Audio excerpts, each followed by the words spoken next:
Good morning, everybody. It is Tuesday, June 20th. Welcome to the Montgomery County Council. We are going to start our day with two proclamations, and the first is a proclamation recognizing Elder Abuse Awareness Day that will be led by Councilmember Katz and County Executive Elrich.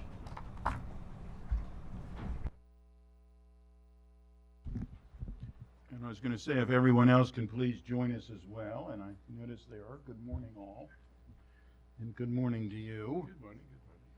This is the World Elder Abuse Awareness Day, and we're going to do a proclamation, the county executive and myself. You know, it's hard to believe that anyone would abuse another person regardless of what the topic, but especially when someone would abuse an older person. There is just a special place that person. We have a young person here, so I'm going to be very careful on how I say. But it's just a horrible situation that they would do that. But as an example, and I want to publicly thank the state's attorney, John McCarthy, who Debbie Feinstein works for, but I want to publicly thank him for taking a lead, and the sheriff of Montgomery County as well.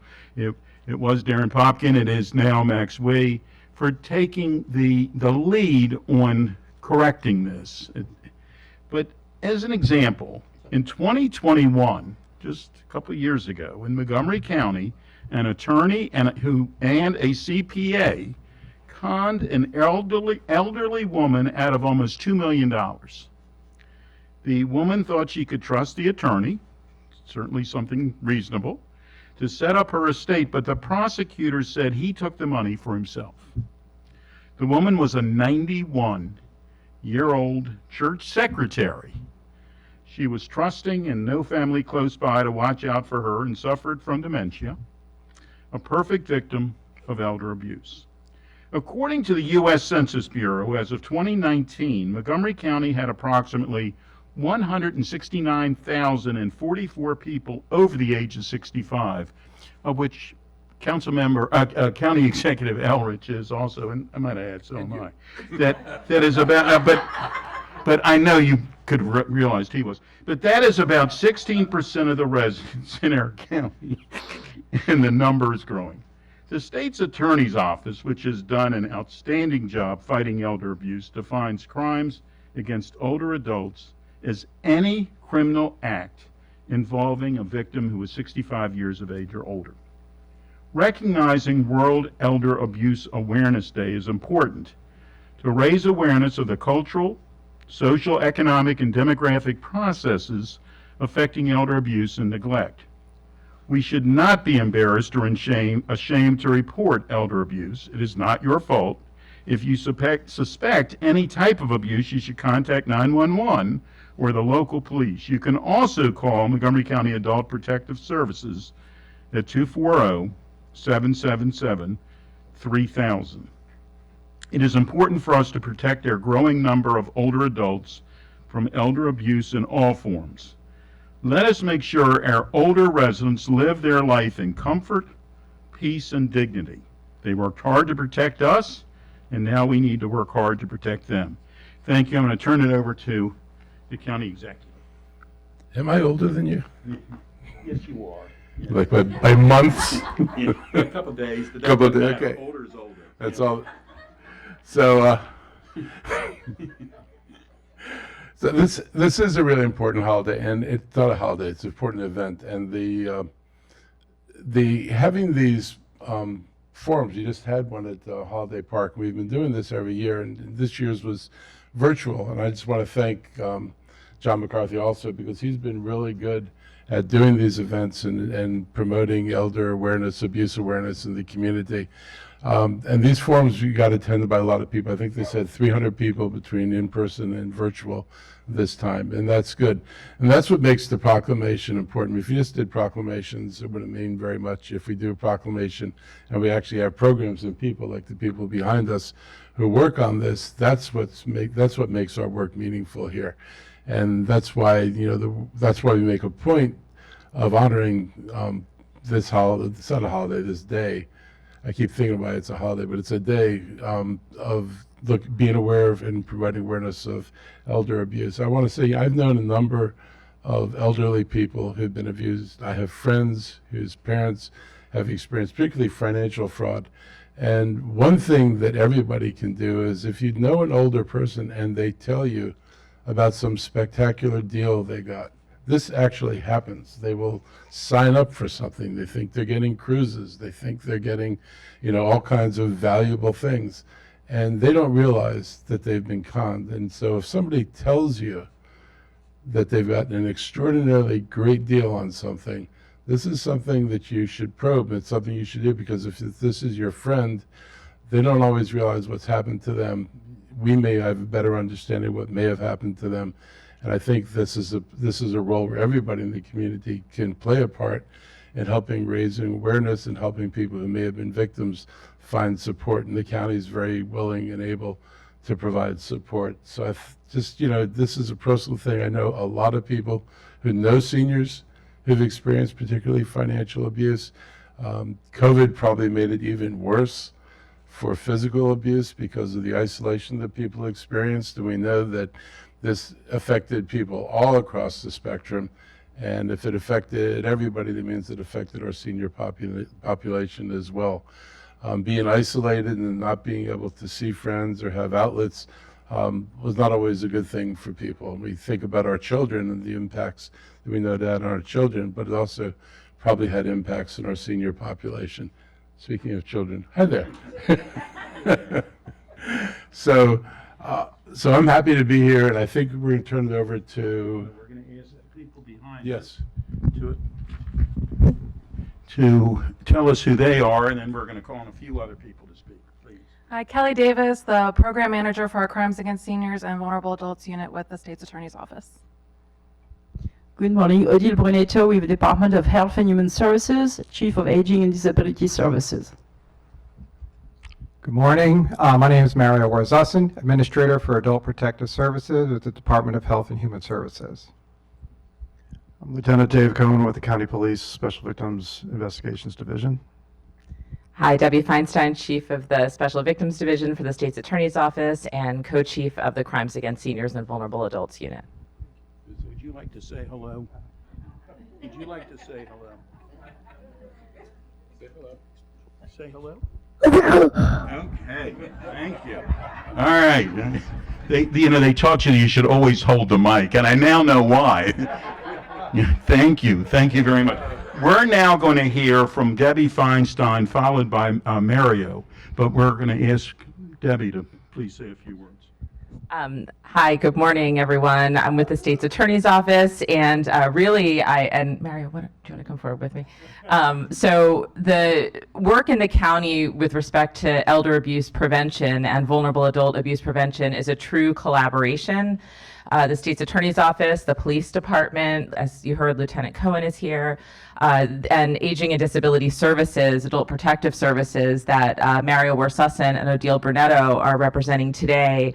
It's these partnerships that really work to help prevent elder abuse in our community. We couldn't do it in isolation. We have to do it together because we come at fighting elder abuse from different perspectives, but we all together are stronger in fighting elder abuse. I want to say a special thank you to Mario for chairing our World Elder Abuse Awareness Day event last week that, as you heard from the county executive, over 300 people attended, both virtually and in person. This is a love letter that Mario really does every year in order to really work hard to prevent elder abuse in our community and have speakers and try to bring awareness, because as Councilmember Katz referenced and County Executive Elrich referenced, elder abuse can happen in isolation when people are by themselves, and the way to fight elder abuse is to bring community together, and that's really what all of the individuals that you see here today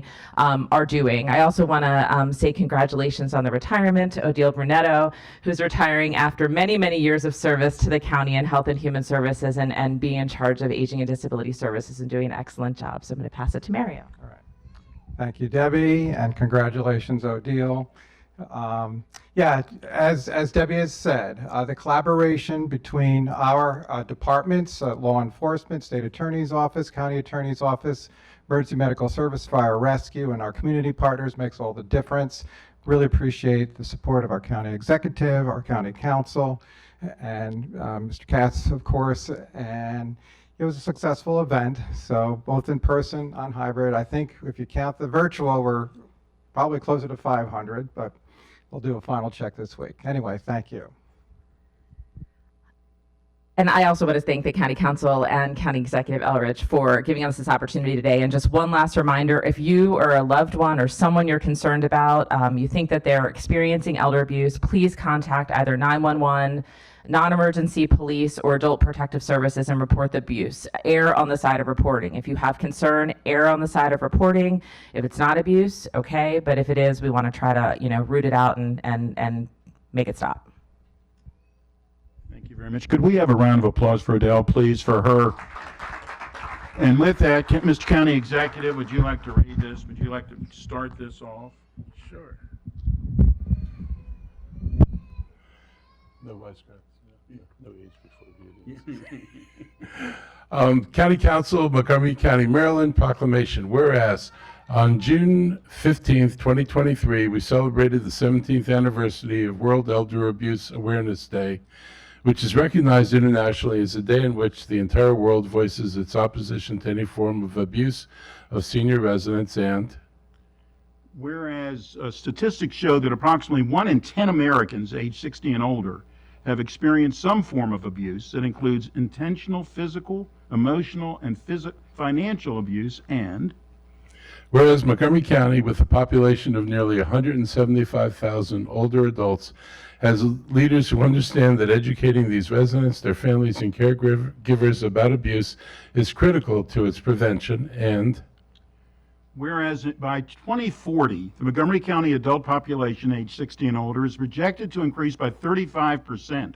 Life expectancy is also increasing, with the population of older adults ages 85 and older expected to increase by approximately 77% between 2019 and 2030. And whereas Montgomery County, as an official age-friendly community, strives to provide a place where all residents can age, thrive, and contribute to making our diverse county a better and more equitable community for everyone. And whereas Montgomery County has a dedicated elder and vulnerable adult abuse task force, which for the 13th year has hosted a special safety information event in recognition of World Elder Abuse Awareness Day. And finish up. whereas Montgomery County hosted a live-streamed public safety seminar, Building a Safer Community, on June 15th, and in-person viewing parties of the seminar will be held at many Montgomery County senior centers. We urge all community members to join Montgomery County government in recognizing the contributions our elders make to our community and renewing focus on the prevention and response to acts of abuse and against older adults. Now, therefore, be it resolved that Mark Elrich as County Executive, Sidney Katz as Council Member, and the full Council of Montgomery County, Maryland, do hereby recognize World Elder Abuse Awareness Day, presented on this 20th day of June in the year 2023. Debbie, you get this one, and we're going to get a picture. If my colleagues can please stay and please join us.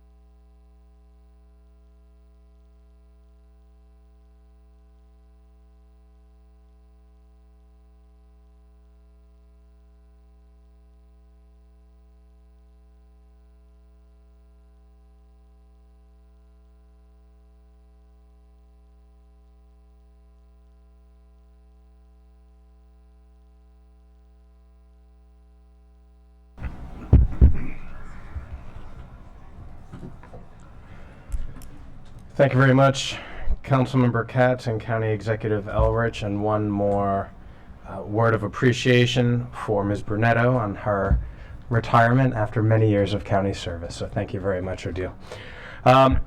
Our next proclamation is recognizing World Refugee Day, and that will be led by Councilmember Kate Stewart.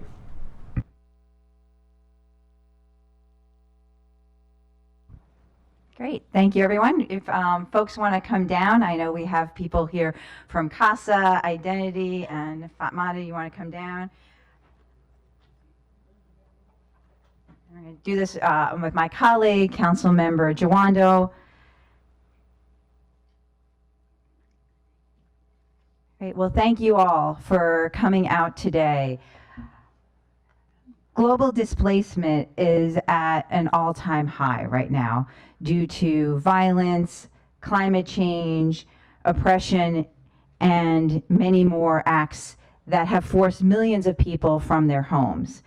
And in just the last 2 years, crises in Afghanistan, Cuba, Haiti, Nicaragua, Venezuela, the Ukraine, and elsewhere have put millions of people out of their lives in limbo and fleeing their home countries.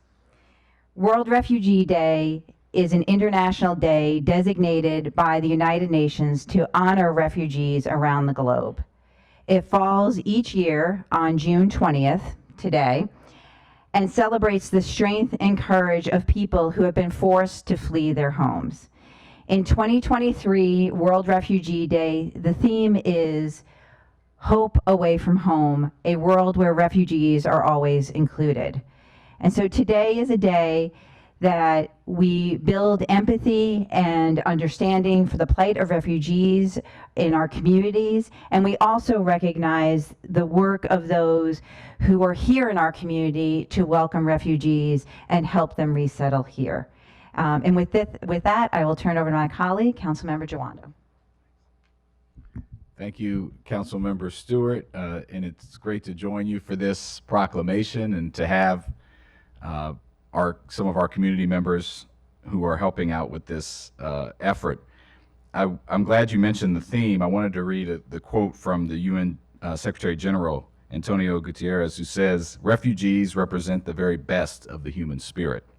They need and deserve support and solidarity, not closed borders and pushbacks." I couldn't agree more. And I think this theme today, Hope Away from Home, is really appropriate. Many have heard me tell my story that my father came to this country on the heels of the Biafran Civil War, which was a bloody civil war, along with the Vietnam War, one of the first wars to be televised in real time, where people saw starving children in the East, and over 2 million people died.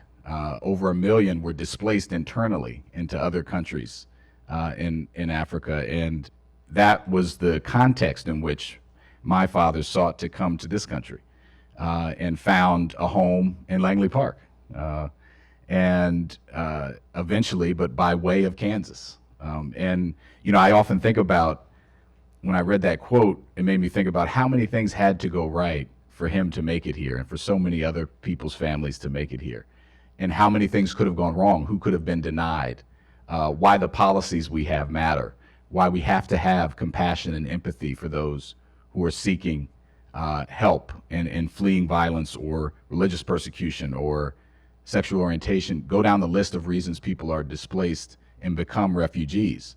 And I think America at its best is one that opens its doors and welcomes people. And Montgomery County, as its best, is a community that does that. And the organizations represented behind us, and certainly many others, are representative of that. And so it's appropriate that today we celebrate World Refugee Day and commit to ourselves that we're going to continue that tradition of helping those who need help. So thank you. Thank you, Councilmember Jawando. And now we will hear from the Executive Director of Identity, Diego, if you want to say a few words. Thank you very much. Working with refugees is not easy, but Montgomery County Council and the County Executive do make it a lot easier. As stewards of the values of Montgomery County as a welcoming county, help a lot, and your belief that refugees can become tremendous assets to the county makes all the difference. So thanks you. Thank you so much, and thank you for the work of identity. And now we have a representative from the African Immigrant Caucus. Fatmata, would you like to say a few words? Thank you very much, Councilmember Stewart and Councilmember Juando.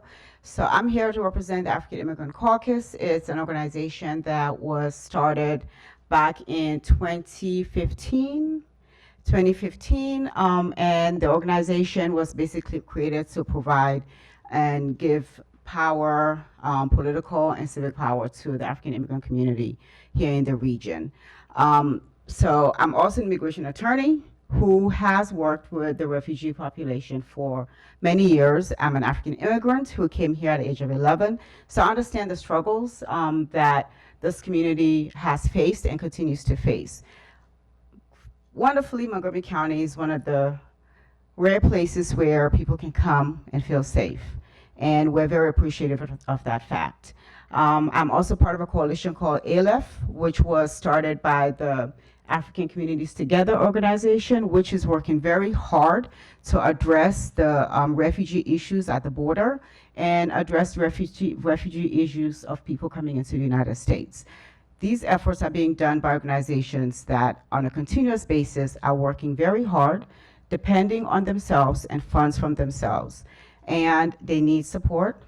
We want to thank you and thank the county council and the county itself for providing the support that is needed. So thank you and have a good day. Wonderful. And now we'll hear from Alex from CASA, who brought a bunch of folks. Alex, if you want to say a few words? Thank you.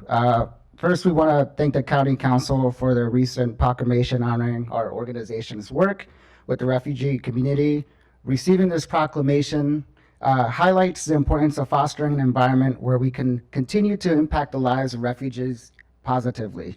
Observing World Refugee Day reminds us of our ongoing responsibility as one of the county's most diverse in the country to maintain and continue investing resources necessary to ensure the well-being and integration of refugees within our community. As we move forward, let us remain committed to creating an inclusive environment that provides access to education, healthcare, employment opportunities, and social programs for refugees. And let us continue to advocate for policies that protect the rights and dignities, enabling them to rebuild their lives here in Montgomery County and contribute to our society for future generations. Thank you. Thank you so much, and thank you for all your work. And now we can read the proclamation. All right, I'll start. Whereas on December 4th, 2000, the United Nations General Assembly passed Resolution 5576 to observe World Refugee Day starting in June 2001, with the first occurrence being on the 50th anniversary of the 1951 Convention relating to the status of refugees. And whereas many refugees find themselves living in camps until they are resettled, some of which are dangerous or not well equipped for long-term living.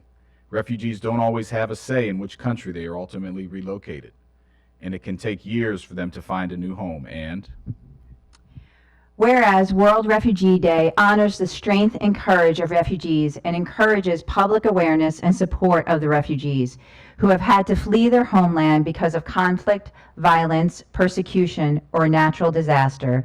And whereas by the end of 2022, more than 100 million people were forcibly displaced globally. For the millions of refugees forcibly displaced each year, fleeing is the first step in a long and difficult journey to finding safety. And whereas World Refugee Day shines a light on the rights, needs, and dreams of refugees, helping to mobilize political will and resources so refugees can not only survive but also thrive, as it is important to protect and improve the lives of refugees every single day. And whereas Montgomery County stands as a welcoming and inclusive community that acknowledges the social, cultural, religious, and economic contributions refugees make to our community. And Whereas on this day, we recognize the people of all ages who have had to leave their native home, community, and their possessions, fleeing to Montgomery County in search of a safe haven, also deserve protection and have the right to be safe. Now therefore be it resolved that the County Council of Montgomery County, Maryland hereby recognizes June 20th, 2023 as World Refugee Day in Montgomery County and recognizes the contributions of all those who help to give refugees more hope and more opportunities while they are away from their native home. This is presented this day, this 20th day of June in the year 2023 by myself, Councilmember Jawando, and the County Council. Thank you very much.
Thank you very much, Councilmember Stewart and Jawando, for that proclamation and for all the guests who joined us this morning to celebrate World Refugee Day and express our continued commitment to making sure that everyone in Montgomery County is welcome here from wherever they choose to relocate from.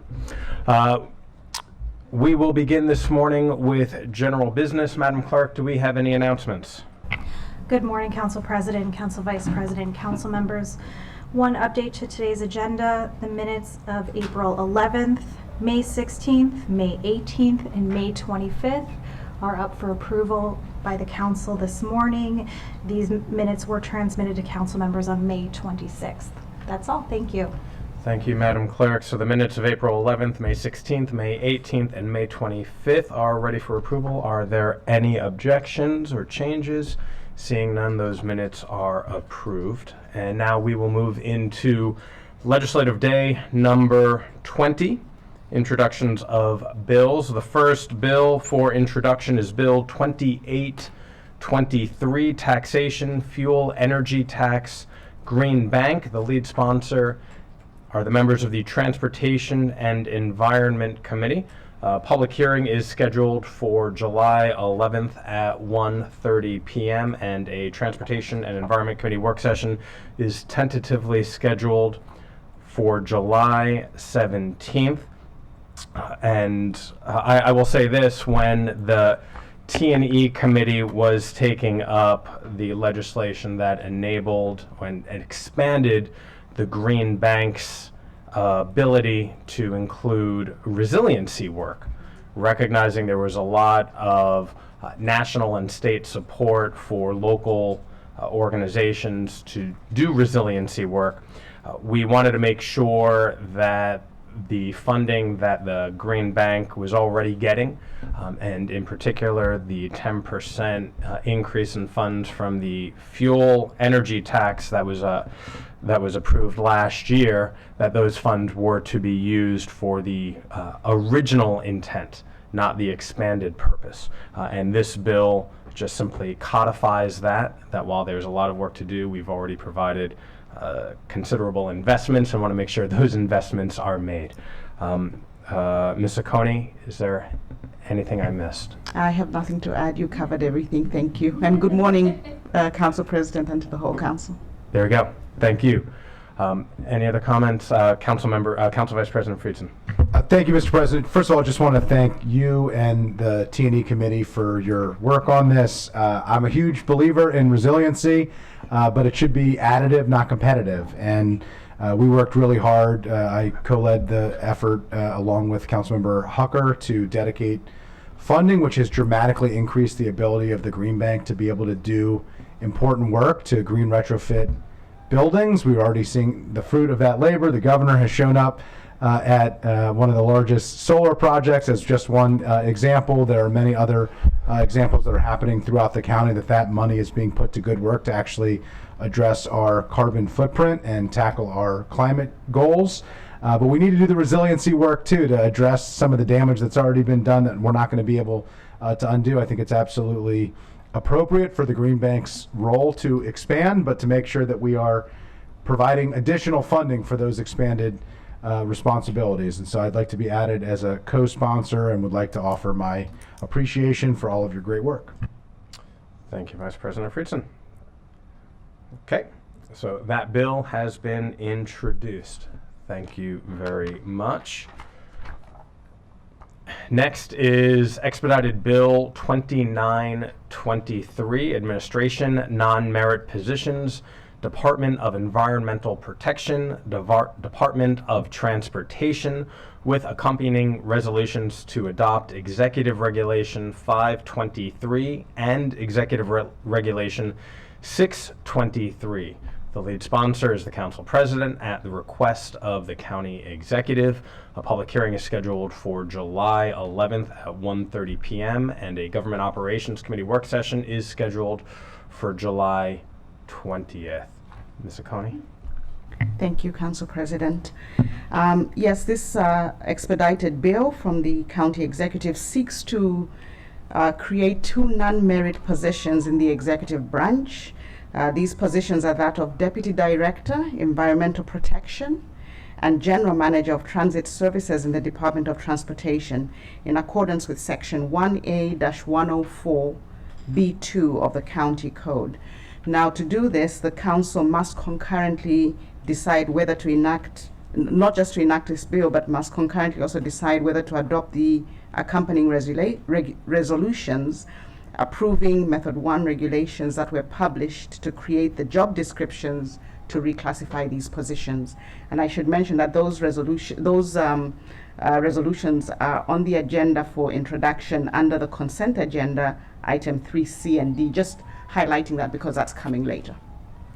Okay. Thank you. Thank you very much for that debrief. And not seeing any comments, that legislation has been introduced. Thank you, Ms. Oconee. Next is the introduction of Bill 3023, Rustic Roads Program, Rustic Roads Advisory Committee. The lead sponsor is the Council President at the request of the Planning Board. A public hearing is scheduled for July 11th at 1:30, and a Transportation and Environment Committee work session is scheduled for July 17th. Ms. Nadeau? Good morning, Council. So this bill will change the number of members on the Rustic Roads Advisory Committee and also add some additional duties. I did want to note that this bill is enacting recommendations from the Rustic Roads Functional Master Plan update, which will be taken up at the T&E Committee at the same time as this bill after the bill's public hearing. They go in tandem, that's right. Councilmember Lutke. Thank you, Mr. President. I just wanted to thank all the different stakeholders who've been engaging with me on this issue, and knowing that they have a great deal of passion for making sure this is workable, and also making sure that they are hearing one another, and that everyone agrees that these are a wonderful feature of our county, and preserve our rural communities, but also have a unified front on the need for systemic and upgraded preventive maintenance schedules to make sure that the county is upholding its end of the bargain in maintaining these roads so that they are in fact usable by the residents and the agricultural community. So I look forward to the committee session. Thank you. Thank you. And with that, that legislation is introduced. Thank you, Ms. Nadeau. And the last piece of legislation being introduced this morning is Expedited Bill 3123, Technical Corrections. The lead sponsor is the council itself, and a public hearing and action is scheduled for July 11th at 1:30 p.m. Ms. McCartney Green. Good morning, Council President Glass and council members. As the ordinary course of business for the council, council staff along with the Office of County Attorney will look at the code and review it and make any necessary recommendations for technical changes. So provided here today are just technical, typographical, grammatical, and codification in the errors and stylistic errors that were made in the code, and this bill would actually correct those errors. Thank you. They are technical corrections indeed. With that, that legislation has been introduced. And that is it for introduction of legislation. And now we're going to go to the call for bills for final reading. We have 3 bills for final reading this morning. First is Expedited Bill 2523, Taxation, Development Impact Taxes for Transportation and Public School Improvements Amendments. The GO Committee recommends enactment with amendments, and I'll turn it over to the chair of the GO Committee, Chair Stewart. Great, thank you. Just to remind folks, the lead sponsors on this are Councilmember Friedson, Glass, and Stewart, and we have co-sponsors, Councilmember Fanny Gonzalez and Balcom. What this bill would do is first modify the calculations for tax rate adjustments for transportation improvements by requiring cumulative increase or decrease in the construction cost index rather than an annual average every 2 years. This is basically just fixing an error that was identified by county staff. The second is to set a cap on development impact tax rate for school and transportation improvements. This is done to help even out and the spikes that we have seen due to inflation over the last couple of years. The third piece would be allow certain carryover increase of the biennial tax rate adjustments. And finally, just generally amend the law governing transportation and school development impact taxes. The Government Operations Committee held a work session on June 15th. We made some amendments to the bill that you can see in the packet, and Ms. McCartney Green can go over. It was a unanimous vote, and I just want to endorse this bill. And I just want to thank the staff, and particularly the Planning Department, for their input and advice as we went through this. In addition, the committee unanimously recommended approval of the resolution with an amendment to add a table showing the public school utilization premium payment rate schedule increasing by 20% over existing rates effective July 1st, 2023. And with that, I will turn it back to the President. Thank you very much, Madam Chair. Councilmember Jawando. Thank you. So this bill, I didn't have the benefit of being at the GO session. We had a conflict, but I was able to look at it and read the packet. And I know expedited doesn't always mean expedited, but in this case, I'm gonna have a little whiplash with this bill. It was so expedited that the staff packet for this bill says the county's fiscal impact statement won't be complete until next week because OMB had requested an extension. And while I certainly understand and agree with the desire to prevent developers from facing a very high one-time rate increase to go into effect for school impact taxes, and that we want to provide stability for the industry, I'm concerned that given previous discussions we've had, the school construction and renovations that we have are not moving fast enough to serve our students, teachers, and staff. And we're going to place a cap on one of the revenue streams.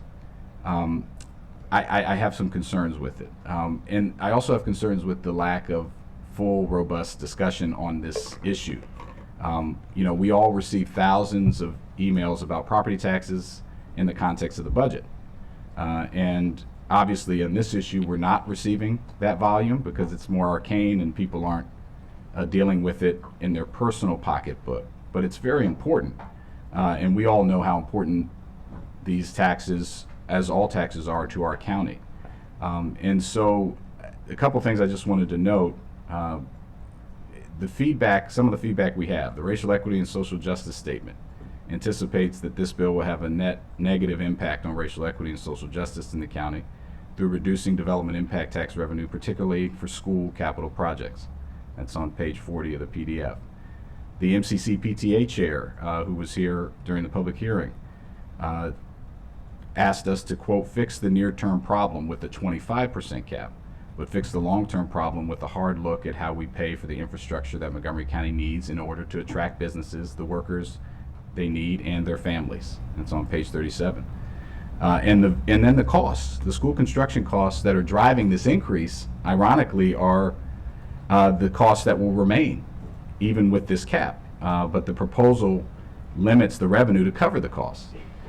So I want to make sure, while I understand the need for a short-term solution, I underscore these points because I think it's important we revisit all of these issues in the growth and infrastructure policy and have a real thoughtful and thorough discussion with significant public input next year. And so with that, I had recommended in my memo, as you saw, that since this is a kind of an emergency measure, that we should minimize the impact to the CIP as much as possible and move it to a 25% cap. And so I would like to move that we change the cap from 20 to 25%. Councilmember Jawando motions for a 25% cap. Is there a second? Okay. Yeah, I'm happy to second if we want to have a brief discussion. I'm interested to hear the GO committee's thoughts as well. I know that you discussed it a bit there too.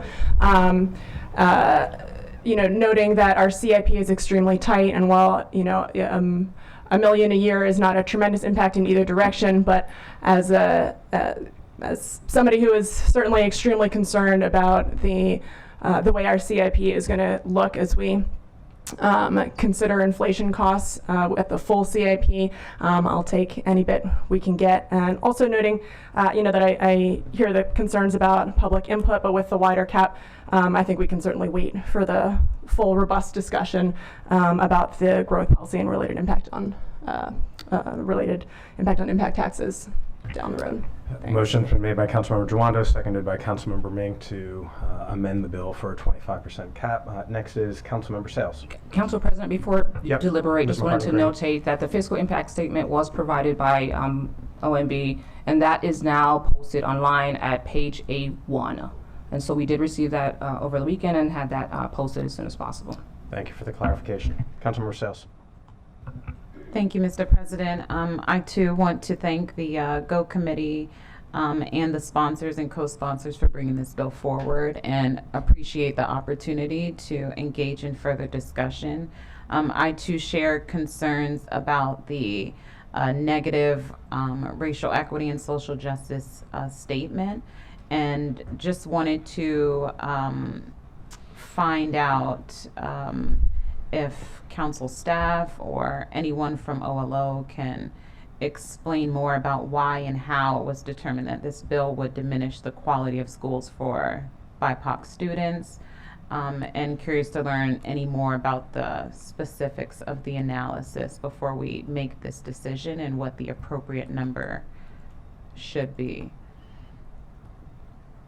I would say OLO was not present at the GO committee work session, and so based on the four corners of the paper that was provided here, their recommendation was looking at the fact that who it would benefit, and looking at the developers would be the primary beneficiaries, and looking at that, they thought that was not, looking at the social equity piece of it, that was their recommendation, but OLO was not present at the committee. It was just looking at their recommendation that you actually have before you today. Okay, and how can, I guess, economic benefit outweigh the RESJ statement? Is there a higher number, a higher cap would?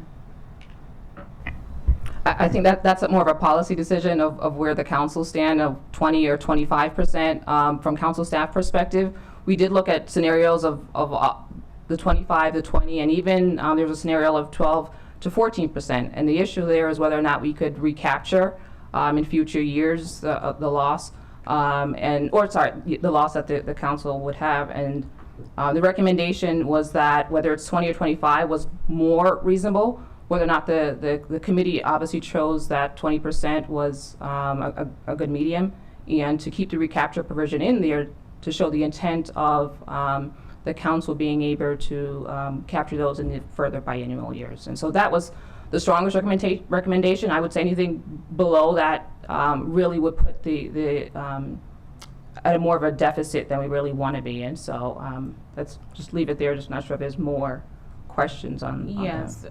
Did the county executive take a position on this bill? County executive did not testify at the public hearing. We only had 2 speakers, which was planning board staff and also had the PTA that was there.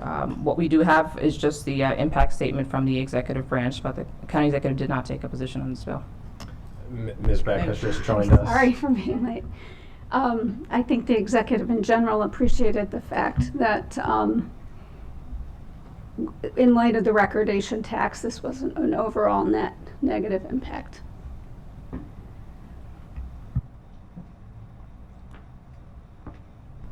Thank you, Mr. President. I yield. Thank you. Ms. McCartney-Green, I think some of the conversation is missing some context. Can you further elaborate as to why staff determined that this was needed at this point in time? What was the change in the regulation that precipitated this legislation? And just to back up, and Director of Finance posts these every 2 years, posts the rates. And so back in May, the rates were posted, and taking a look at that, they were substantially higher than what has been in prior years. And so when I mean substantially high, I think upwards of 40, even 129% for school impact taxes. And so just looking at that collectively, the response was to go back and to look at the law and notice that there was a flaw in the calculation, one on the transportation side.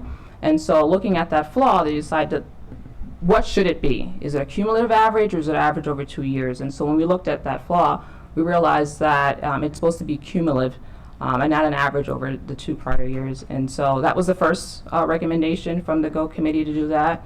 And then after that is once we fix the math, what would happen if we put a cap on there? And so the cap kind of leveled out and stabilized the inflation. We know the cost of inflation is high just because of construction on both ends. And so this is kind of a stopgap to put that there and then to recapture that in future years. So just to back up, that's what kind of started the conversation. And we noticed that very, very late in the process. I think we were able to pick that up earlier. We would have made the recommendation before, but it was late in the process of addressing that. I do want to note that planning will come back with the growth and infrastructure policy. That's required by law, and that will happen at the end of next year. August, that it's due, and so the council will have the opportunity to look at this again and look at a deeper dive with planning's input. And so what this does now is fix the high substantial tax rates, but gives the council an opportunity next year as well again to look at that with more of a deeper dive from with planning staff involved. I hope that it does, and again. There's a lot of different moving parts, right? We've had a very robust conversation about impact fees and school construction over the last number of months, and this issue was separate from all of that. This was an issue of the prior legislation being technically incorrect, and this is a fix. Thank you. Councilmember Balcom. Thank you. So the situation is we have competing priorities. We know we need school construction, but we also know that we're in a crisis, a housing crisis and housing affordability. And when impact taxes increase, one of 2 things happens, very likely both. One is we get less housing, less housing is built because it's more expensive for builders to build that housing.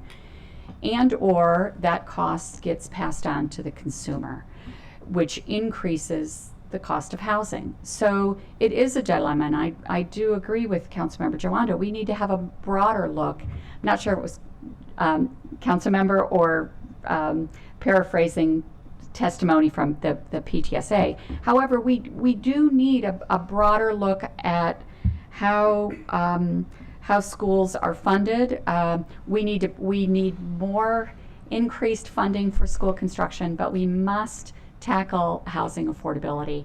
And so I think that I do support this bill as an interim measure, and I look forward to taking a very serious look at how we fund school construction long term. Thank you. Thank you. Council Vice President Friedson. Thank you, Mr. President. Thank you to the GO Chair for her work on this, and to Council President for your work, and to Councilmember Katz for his work at committee.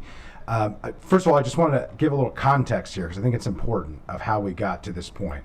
A lot has been made as we were talking about the recordation tax changes and just broader discussions over the challenges in the CIP.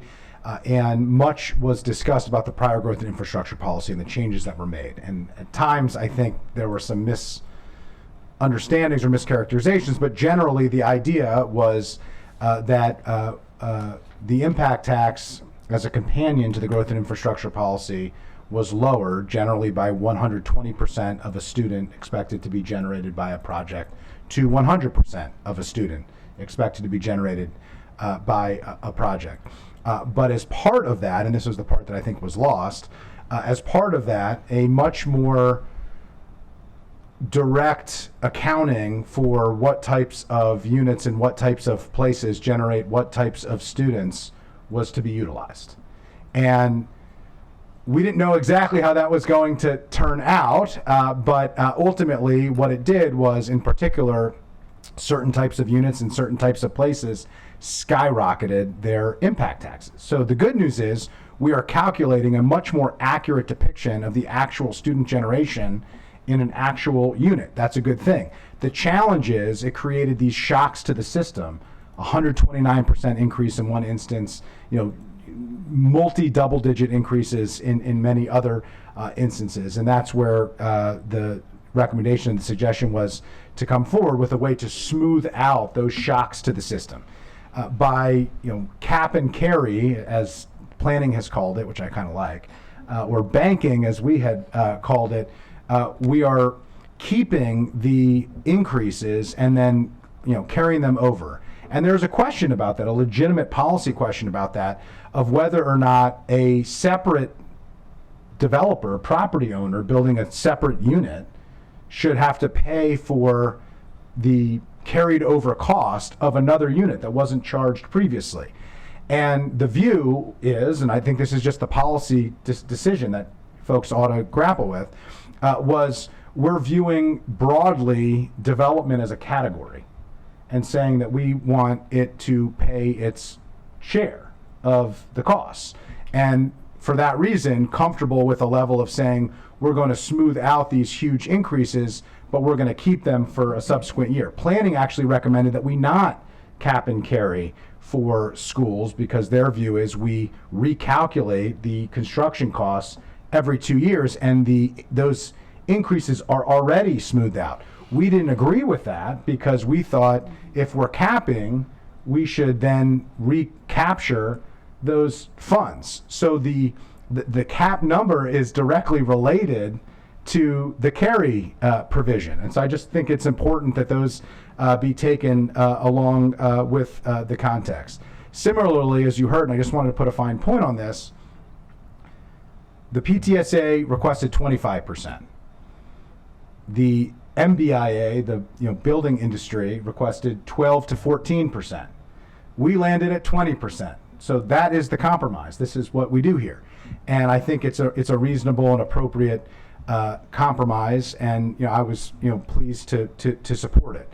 The last piece, and I just want to give credit again to colleagues, the recordation tax increases, you heard Ms. Beck note, as part of the county executive's views here and the executive branch's views here, we're talking about $1 million a year in impact to the CIP, which in the scheme of the CIP is a fairly, nominal number. It's not nothing, but it's a fairly nominal number.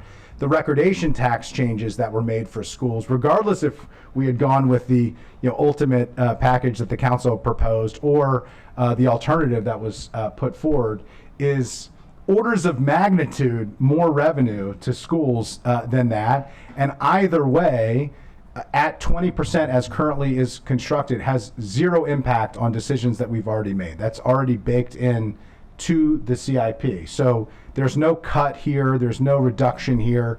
It's already included in the CIP. If you were to change the cap to a lower number, as council staff was noting, it would have a minor impact that would have to be reconciled and addressed.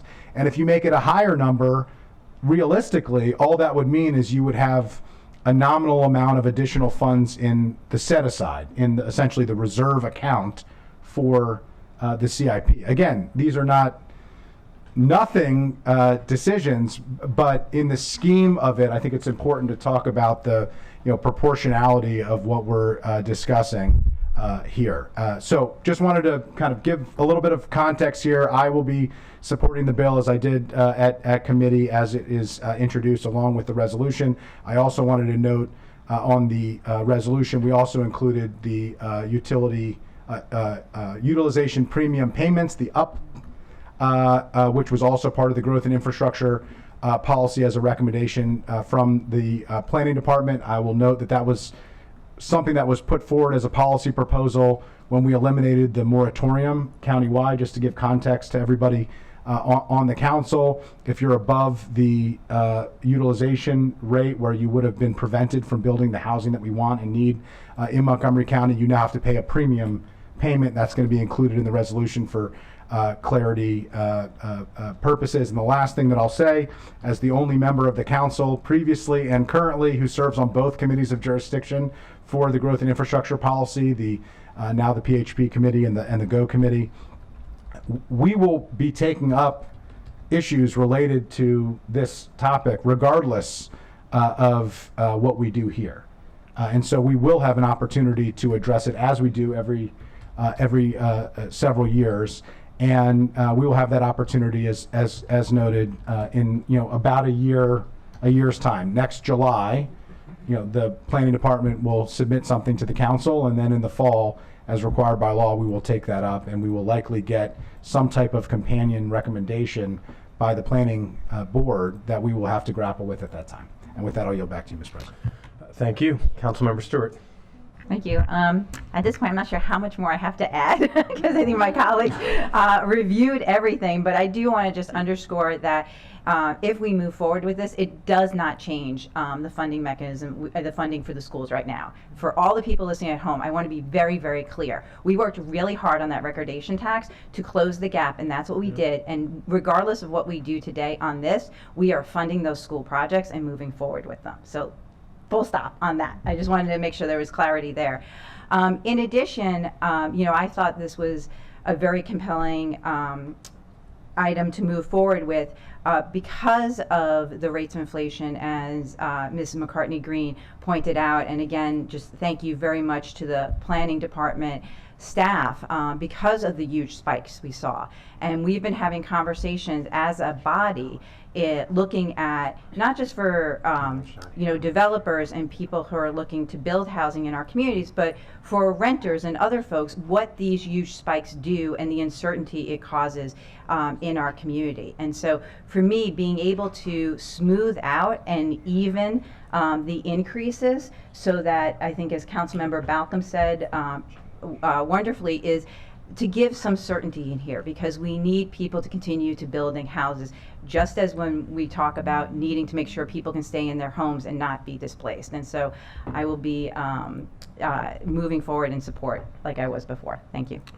Thank you. Also, just want to express appreciation to Dr. Orland, Dr. Glenn Orland, who noted this, brought it to our attention. And I do want to express my appreciation for the further clarification with regard to how this bill affects, or more importantly, does not affect the recordation tax change that was just made. Full stop, as you noted. It does not affect that. And one more point I want to make before turning back over to colleagues is the reason for the expedited nature. The reason for the expedited nature is twofold. One, because these changes take effect July 1st, and so we wanted to make sure that they did not take effect so that we could be fair to those in the development community. And secondly, fairness is also extremely important here because there are some very large builders who could wait out any change. But it's the mom and pop builders who are doing project by project who cannot wait out any legislative fix, any technical change. And we want to make sure that as they move through their processes, our tax codes, our fee schedules are fair to them as well. Councilmember Mink. Thank you. Yeah, I wanted to first back up and I'll give my thanks to the GO committee and for your work on this, as well as to council staff. This was a needed adjustment, to be clear. This was necessary, this was overdue, and and important for reasons of economic development and others as noted. So this was important, and want to also certainly very much appreciate council staff for the work on this, as well as the thoughtful work on the CIP and the recordation tax with all of us, and putting all of these pieces together in a way that made it, I don't want to say easier, because this has all been very complicated, and again, appreciation to the GO committee, but to help those puzzle pieces fit together in a really thoughtful way. So to be clear, I was comfortable with the bill as it emerged from committee. I was comfortable with the amendment. I appreciate colleagues' willingness to engage in the conversation here, and I'm looking forward to the larger conversation. So sensing the will of the body, I'm going to go with the committee's recommendation. I'll withdraw my second. I thank Councilmember Jawando for bringing the conversation to the full council. I think that this was important and really appreciated us bringing the full context here, and look forward to voting this through. Thanks. No longer having a second, unless there's another second. The motion. Well, I have a comment. We'll get to your comment for a sec, but she withdraw the motion, so there's Yeah, no that's fine. Second, okay. Councilmember Fanny Gonzalez. Well, I'm glad the motion was withdrawn. This is my third cycle of the growth policy. I did it twice when I was on the planning board. This is not controversial at all. This is a quick fix. We're going to get into details next year once we work on the next stage of the growth and infrastructure policy. And I congratulate the committee, the GO committee, for their work, and I look forward to voting yes. Thank you. Thank you. Councilmember Jawando. Mission accomplished. I wanted to have some discussion. We had the discussion, and I do think, again, even the amendment was to do the bill just at a slightly higher rate. So we were talking about $5 million. I do think it was important when I discussed this with Dr. Orland, that to send the signal that we were keeping the CIP held harmless, which is what my amendment would have done. It would have had no impact, as I understood it, as the numbers were presented. And I just think that's an important signal. I agree it's, the recordation tax, which I'm so happy about that we did. And you are totally right, Councilmember Stewart and others, that this will not impact the decisions we made around school construction in this CIP. There is, to Councilmember Balcom's point, though, we do need to have a more robust discussion about this and figure out this going forward. And I hear commitment from colleagues that we will do that. I'm certainly on the PHP committee, and I'll make sure that, for my part, that we do. I appreciate colleagues having this analysis, because I think some people will look at this, as I've heard from residents say, well, we raised property tax, we raised impact, we raised recordation tax, and we did it because we needed to for schools and for other things, but then we're capping the developer tax. And I think they need to understand the context, which we gave them, I think in GO, but also here today, and that we're going to come back to this and make sure it's fair for everyone going forward. So I appreciate colleagues' indulgence and look forward to supporting the GO recommendation as well. Thank you. Councilmember Katz.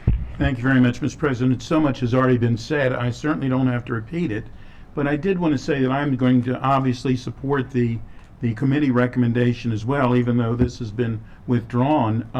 We're not going to vote on that amendment. But I think it's also necessary to remind people that one issue does not necessarily mean it's only that issue that we're discussing. And has been pointed out, everything seems to be intertwined. And as I like to point out, we talk about the impact fee, which it is an impact fee, but it's for the new construction. It's not necessarily what it's going to cost to have people staff that school after it's built. It's not going to, these fees that we are charging is actually just to buy the car, not for how we're going to keep the car up, for the upkeep of it. And so that becomes very necessary as well. I look forward to the more in-depth discussions and how we're going to figure this out. But when we talk about our schools, our students, then we need to make certain that they have the resources necessary so that they can be successful throughout their lives. Thank you, Mr. President. Thank you. Not seeing any other comments. Let's call the roll. Councilmember Lukey? Yes.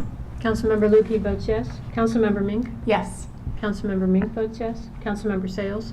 Yes. Councilmember Sales votes yes. Councilmember Albornoz? Yes. Councilmember Albornoz votes yes. Councilmember Jawando? Yes. Councilmember Jawando votes yes. Councilmember Katz? Yes. Councilmember Katz votes yes. Councilmember Stewart? Yes. Councilmember Stewart votes yes. Councilmember Fana Gonzalez? Yes.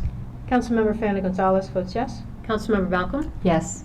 Councilmember Balcom votes yes. Councilmember Friedson? Yes. Councilmember Friedson votes yes. Councilmember Glass? Yes. Councilmember Glass votes yes. And that is unanimous. Thank you. Thank you, Ms. McCartney Green. Thank you, Ms. Beck, for walking in at the right time. Next, we are going to go to a final reading on Bill 2623, which is a special capital improvement projects for the White Flint Fire Station 23. I'll turn it over to the Chair of the Public Safety Committee, Chair Katz. Thank you very much, Mr. President. The Public Safety Committee did not meet on this particular bill, 2623. It does involve, obviously, the White Flint Fire Station, number 23, to be authorized as a special capital improvement project. As we are reminded, that the county charter says that anything that is a capital improvement project that's individually authorized by local funding that is projected to exceed a little over $24 million needs to have a special discussion vote. This project, this fire station, would be around $38,227,000 when you discuss the planning, design, and construction costs. And that is why we are here today. It would involve a 5-bay fire and rescue station in the Rockville, White Flint area, and the purchase of associated apparatus as well. So with that, I am certainly supportive, and if you would like, I could make a motion, though I know Mr. Levchenko is here, and he might want to have a statement. Mr. Levchenko, do you have anything else to add? Just to note, this legislation it's consistent with the council's recent amended CIP actions from last month. As Councilmember Katz noted, we have the charter and the county code that require this process. You may ask, why do we have this process? It goes before my time here, but it does provide additional review by the council of projects that exceed that threshold. It does also allow in what would be very unusual cases for legislation can be petitioned to referendum. So theoretically, projects that go through this process could also be subject to that process. So it does have that impact. But most of the time when these do come to the council, it is shortly after the council's acted, and we make it consistent with what the council previously did, and these are generally not controversial issues. These are just implementing what the council's already said that it wants to do. And that's certainly the case with this request as well. The White Flint Fire Station project was, it's an approved project that was vetted over the last couple of years, and what we did have to do was wait until the end of this process to see what was going to happen with it. Just like with many other projects, we had a lot of issues with affordability with the CIP. And if it had been delayed, then you would not be seeing this legislation. But what the council ultimately did support was the project on its schedule, which does then require this legislation to occur. Thank you very much. Councilmember Lutke. Thank you, Mr. President. I'd like to move to approve Bill 2623 as a housekeeping matter. Very good. So it has been moved. I will and second. Moved by Councilmember Lutke, seconded by Councilmember Katz. This is a roll call vote. Councilmember Lutke? Yes. Councilmember Lutke votes yes. Councilmember Mink? Yes. Councilmember Mink votes yes. Councilmember Sales? Yes. Councilmember Sales votes yes. Councilmember Albornoz? Yes. Councilmember Albornoz votes yes. Councilmember Jawando? Yes. Councilmember Jawando votes yes. Councilmember Katz? Yes. Councilmember Katz votes yes. Councilmember Stewart? Yes. Councilmember Stewart votes yes. Councilmember Fani Gonzalez? Yes. Councilmember Fani Gonzalez votes yes. Councilmember Balcom? Yes. Councilmember Balcom votes yes. Councilmember Friedson? Yes. Councilmember Friedson votes yes. And Councilmember Glass? Yes. Councilmember Glass votes yes. And that is unanimous. Thank you. Thank you, Mr. Lubchenko. And the final bill for final reading this morning is Expedited Bill 2323, Small Business Innovation Research and Small Business Technology Transfer Matching Grant Program Amendment. Lead sponsors, the Council President, at the request of the County Executive and the Economic Development Committee, recommends approval. I'll turn it over to the Chair of the Economic Development Committee, Chair Fani Gonzalez. This is a very straightforward bill. Council President Glass, a member of the County Council. Expedited Bill 2323 is basically the Small Business Innovation Research and Small Business Technology Transfer Matching Grant Program. Long name. Basically, it modifies the requirement to allow acceptance of applications under the Small Business Innovation Research and the Small Business Technology Transfer Matching Grant Program on a fiscal year basis rather than a calendar year basis. Quick background. The council back in late November 2022 enacted Bill 3122 while the program was undergoing legislative changes in 2022 by establishing new criteria for applicants. Applications in the queue were temporarily paused. The legislative change under Bill 3122 did not include amending the timeline for applications to be received and processed by the Finance Department post the 2022 calendar year. And that's why we're here today. I'm going to yield to the council staff and see if she wants to add anything else. No, I think that's clear and very straightforward of just amending the opportunity for Department of Finance to collect applications on a fiscal year basis rather than a calendar year basis.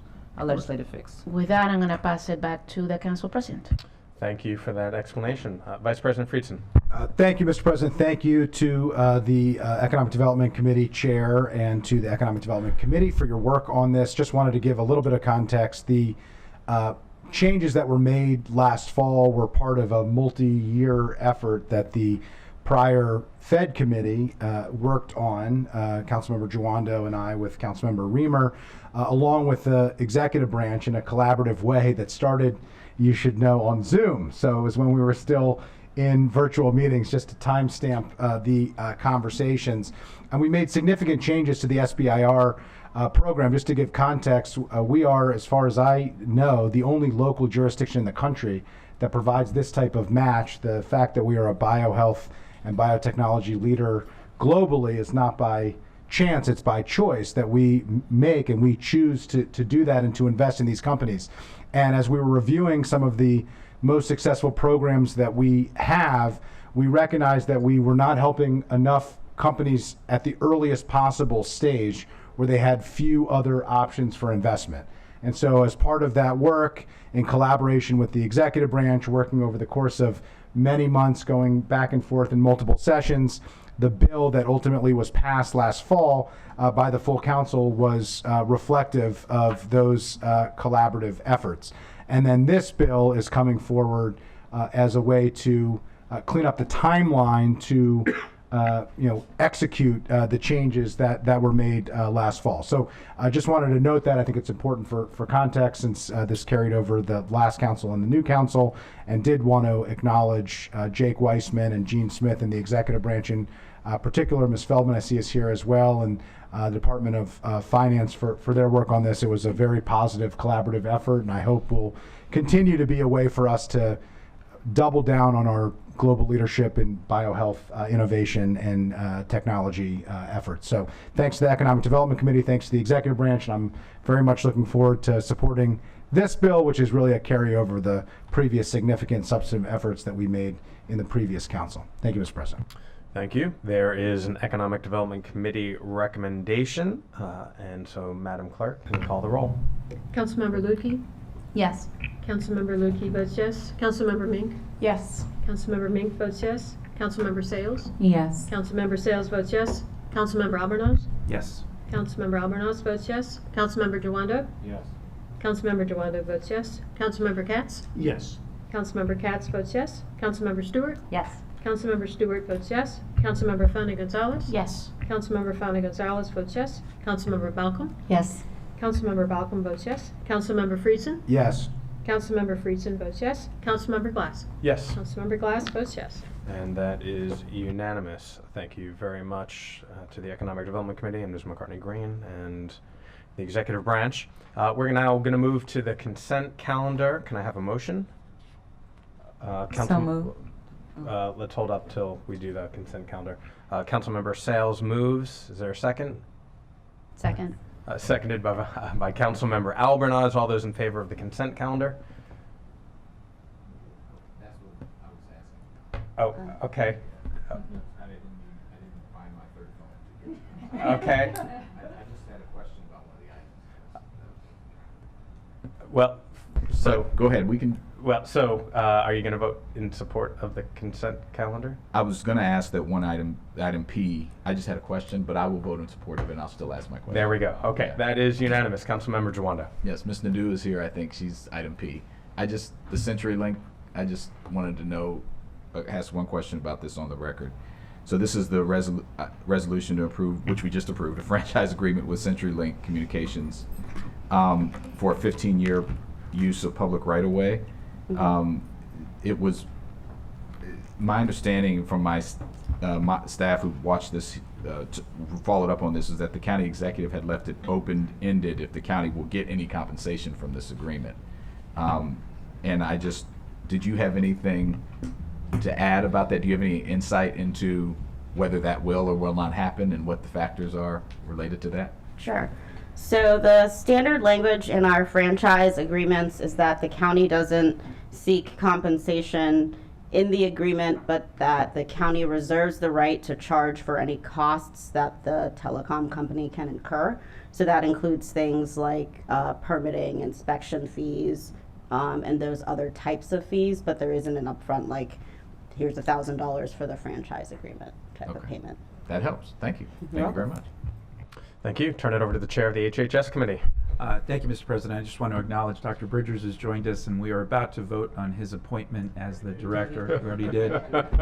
So I just want to say we are excited about you coming forward, Dr. Bridgers. We look forward to working with you. Okay. Councilmember Balcom.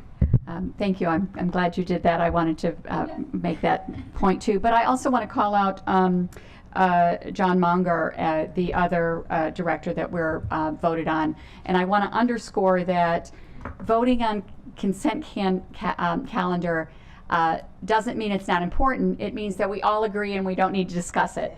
So it's just underscores the unanimous feeling that we have about both of those appointments. So thank you. Vice President Friedson.